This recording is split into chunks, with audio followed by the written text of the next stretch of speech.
Bonjour les amis, comment ça va? Écoutez, je vais te faire un truc. C'est une vidéo bilan livre, on va en faire 4 parce que j'en ai encore 2 ou 3. Ça sera compliqué pour aujourd'hui, surtout qu'il y en a dont j'ai oublié l'histoire. Donc on va se débrouiller. Allez, on y va. Alors, on va commencer par ce livre de Laurie Nelson Spillman, qui a écrit le très célèbre Demain est un autre jour, que j'ai bien entendu lu, et vous certainement, que j'ai beaucoup aimé, mais ça remonte déjà à quelques années. Après, il y en a eu d'autres, pas des mêmes, mais d'autres écrivains parlant un petit peu de la même chose, développement personnel, à travers des romans. Excusez-moi, j'ai un bonbon à la main, je vais l'enlever. J'en étais donc à ce livre qui s'appelle, donc de Laurie Nelson Spillman, qui s'appelle Tout ce qui nous répare.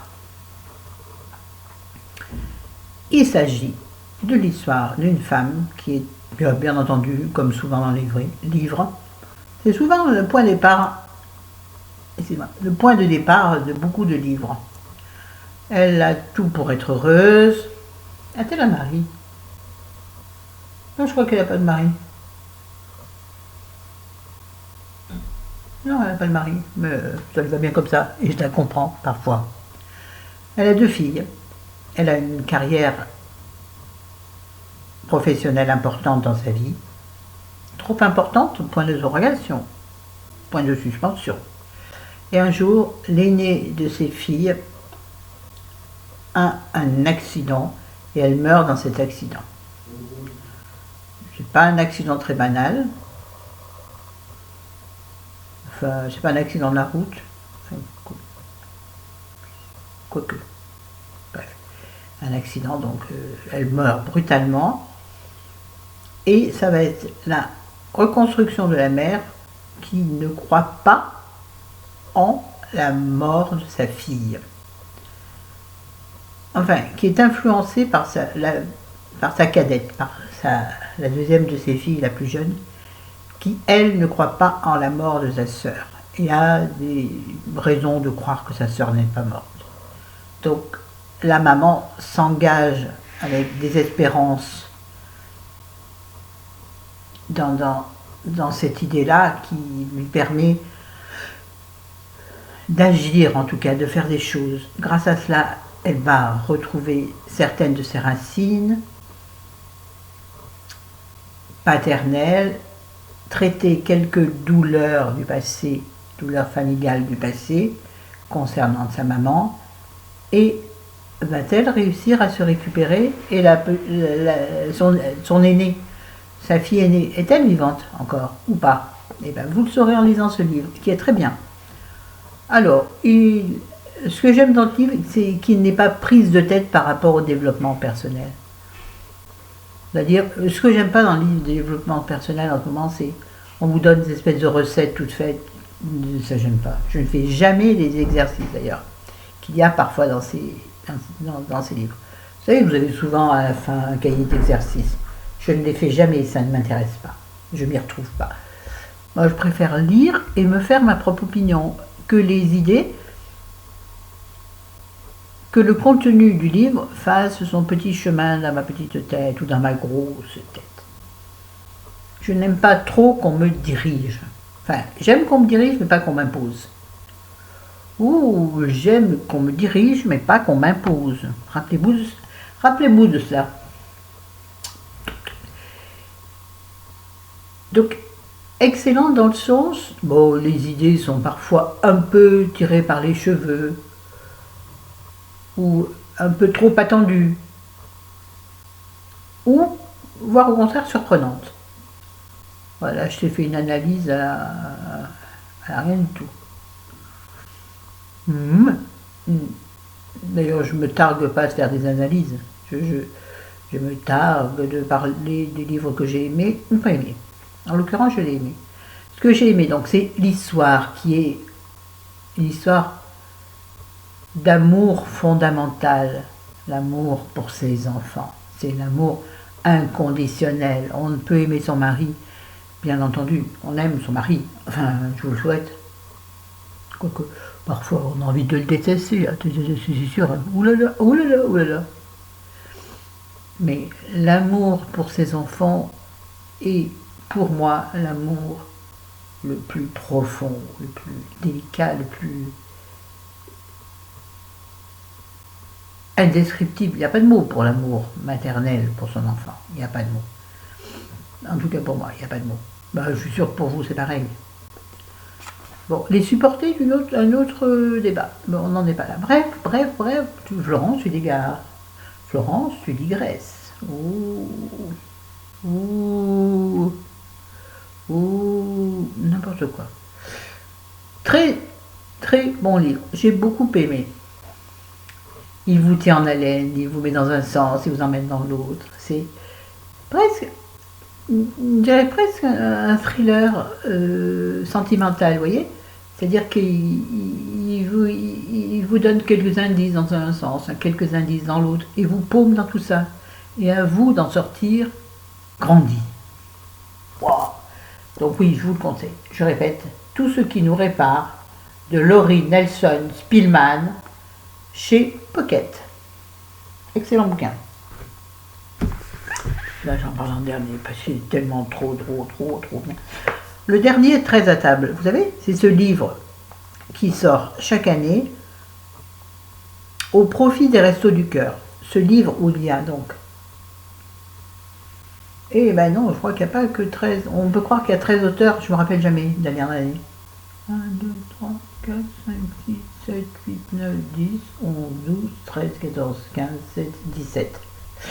Il y a 17 auteurs qui travaillent sur le même thème. Là, en l'occurrence, cette année, c'est le voyage. Chaque année, c'est différent. Et chaque année, je l'achète parce que ce petit livre de poche coûte 5 €. Et je suis en train de me demander combien... Ah, ce livre offre 4 repas au Resto du Cœur. Alors, ne pouvant faire des dons monumentaux, en général, je participe aux quêtes alimentaires qui sont faites dans les grandes surfaces. On vous donne un sachet, vous mettez dedans les essentiels. Je le fais chaque année, chaque fois que je croise un sac. C'est-à-dire, je croise une personne qui demande ça,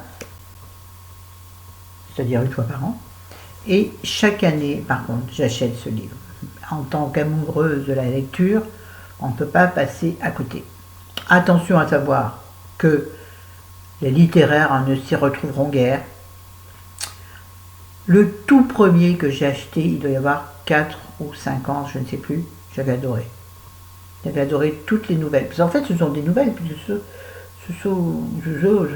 dans ce petit contenant, comment je dis, 15 ou 16 auteurs qui s'expriment sur un sujet. Donc, y a pas, les histoires ne sont pas très longues.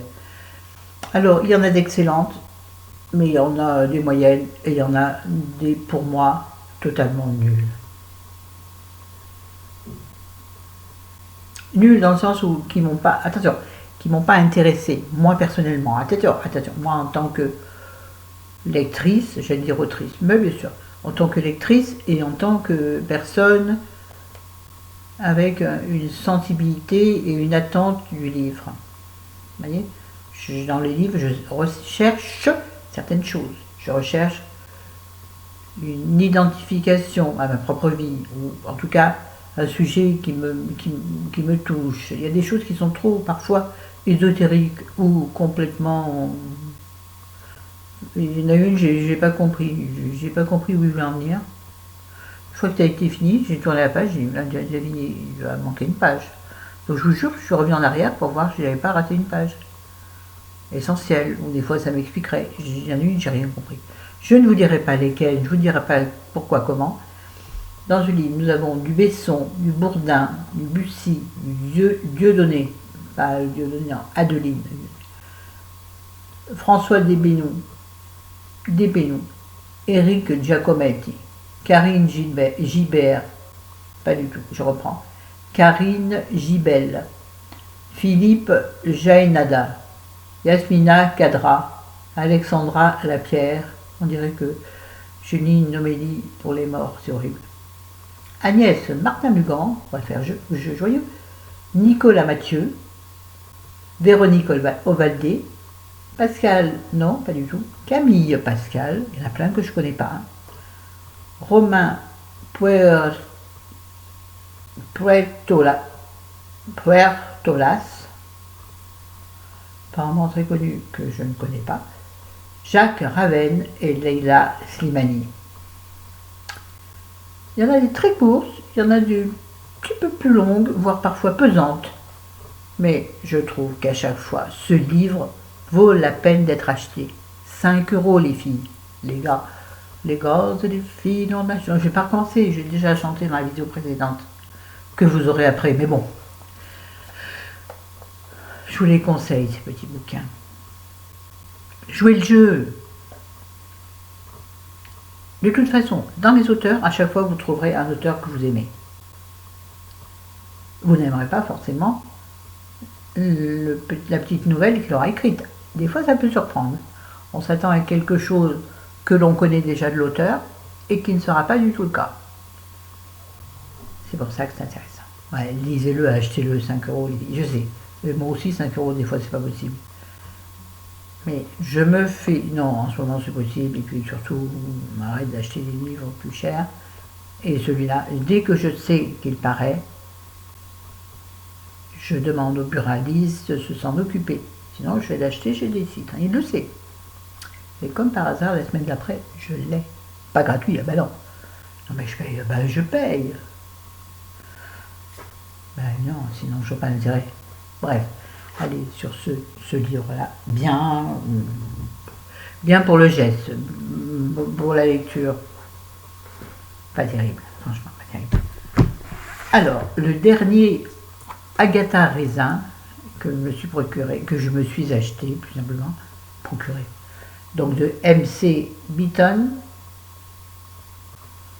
Donc Agatha Raisin enquête cette fois-ci pour la kermesse fatale. Alors, le dernier que j'avais lu, je ne sais pas si vous vous souvenez, je ne l'avais pas aimé, il m'avait lassé, je n'ai pas arrivé à le lire, je ne l'avais pas aimé du tout. Là, celui-ci, je l'adorais. J'ai acheté un matin, le soir même, je l'avais terminé. Pourtant, sans lire toute la journée, pas du tout, par petits bouts, mais j'ai beaucoup aimé. Et vraiment, d'abord, j'ai retrouvé une atmosphère qui correspond à l'atmosphère que nous avons en ce moment en France, c'est-à-dire humide, cocooning, le thé, je déteste le thé, mais bon voilà. Et puis cette petite bonne femme qui parfois m'agace, et là, je trouvais dynamique et sympathique. J'ai beaucoup aimé. L'histoire, vous voulez que je vous dise? Ben, comme voilà, l'indique son titre. Son premier livre que je n'ai pas lu s'appelait La quiche fatale, qui était un concours de vente et fabrication de quiche, de quiche, la quiche, espèce de quiche, dans un village, et donc il y avait une quiche qui avait été empoisonnée, etc., etc. Là, c'est un peu la même chose avec de la confiture. Bon, le premier, La quiche fatale, je ne l'ai pas lu, mais c'est à cause de cela, à cause ou grâce, c'est toujours un peu pareil.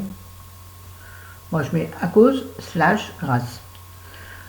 À La quiche fatale, que je n'ai toujours pas lu, que je me suis intéressée à Agatha Raisin. C'est marrant, par un livre que je n'ai pas lu.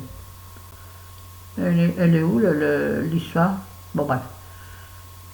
Ouais, j'ai adoré. Il y en a un autre chez mon marchand journaux qui est en vente, qui s'appelle... Ça s'appelle une histoire de Noël, donc j'aimerais qu'il me le garde pour Noël. Attendez, je vais retrouver, je crois qu'il était sorti avant celui-là.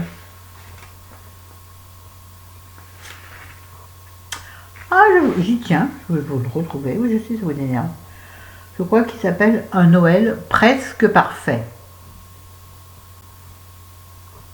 Ouais, apparemment il est sorti juste avant la kermesse fatale, donc Un Noël presque parfait. Donc si mon buraliste là encore, je vais dire de me le garder sous le coude et que je le dirai vers Noël. J'aime bien lire des livres en adéquation avec ma saison, avec la saison. ou avec mon état d'esprit, ou avec le problème que j'ai à gérer dans l'immédiat. Est-ce que ça m'aide à gérer les choses? Non, mais je me sens dans mon élément. Ah, j'ai plus de batterie. Oh, punaise, on va aller vite. Oui, ben synchronisé quand même, j'ai pas eu le temps de lui répondre. Ben, attends. Voilà, et alors le dernier. Et ça, c'est une pépite que j'ai découverte. La pépite, je l'ai découverte. Le livre, je l'ai découvert. Il faut que j'aille vite. Et je cause. Grâce à Isabelle Caroline de Lyon, coucou, ma copine que j'ai rencontrée 2 fois, je vous en parlerai dans les tribulations, qui m'a apporté ce livre lors de notre première rencontre. Il s'appelle Vieux, râleur et suicidaire, la vie selon Ove, OVE, de Frédéric Bachmann, édité chez Pocket. C'est l'histoire d'un vieux monsieur qui vit dans une résidence où il vivait avec sa femme jusqu'à ce que sa femme meure. Il est devenu un vieux monsieur aigri, impossible, il râle pour tout, il surveille tout dans le lotissement, parce qu'ils appellent ça une résidence, mais en vrai c'est un lotissement, chez nous c'est un lotissement. Donc il est imbuvable, c'est le vieux dans tout. Attention, le vieux dans toute la splendeur. Et là, vous savez, le râleur en bas de l'escalier, ouais, ces petits jeunes qu'ils ont fait encore, hein, vous voyez. Par exemple, je vous mime ça dans un immeuble normal en ville. Ah, j'en ai marre, ma boîte aux lettres, elle a été salie, il y a des grosses traces dessus, qu'est-ce que c'est ça encore? Et l'autre, elle passe avec son chien, ferait mieux de le laver, son chien il pue. Vous voyez, ce genre de personne. Voilà, c'est lui, c'est ça. Et, je vous en ai déjà parlé, il me semble, c'est bizarre. C'est pas grave. Si toutefois j'en ai déjà causé, ben tant pis. Mais j'ai dû vous le présenter simplement en vous disant que j'étais en train de le lire. Je sais pas, bref. Et ce monsieur, au fil du temps, va rencontrer, entre guillemets, dans son lotissement,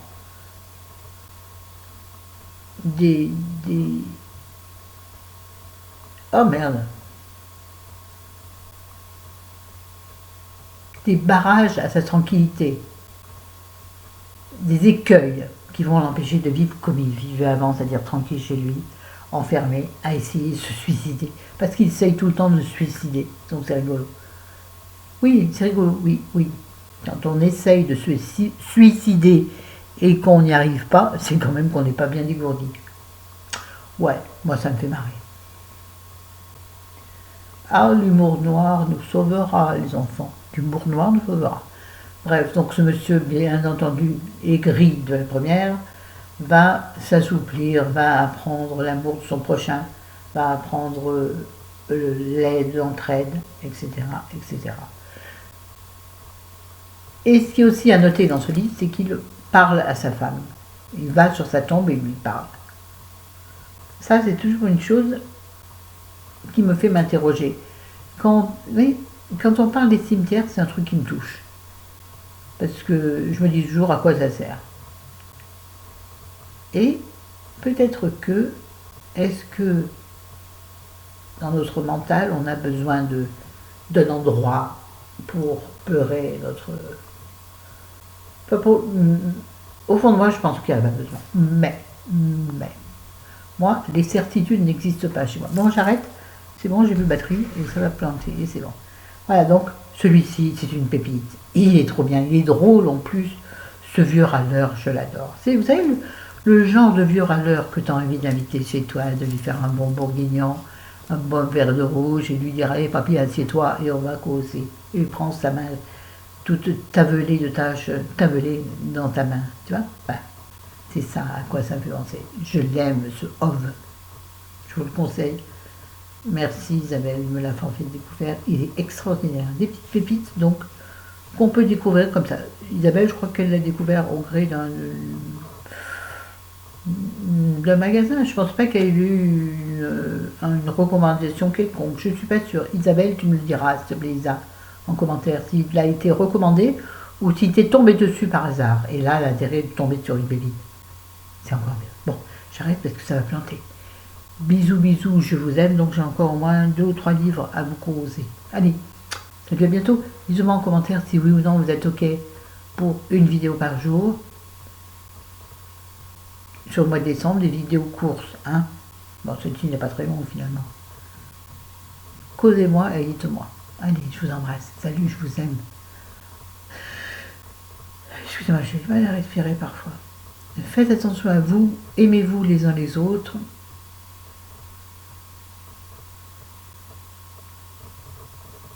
Au nom du Père, du Fils et de l'Esprit. Amen.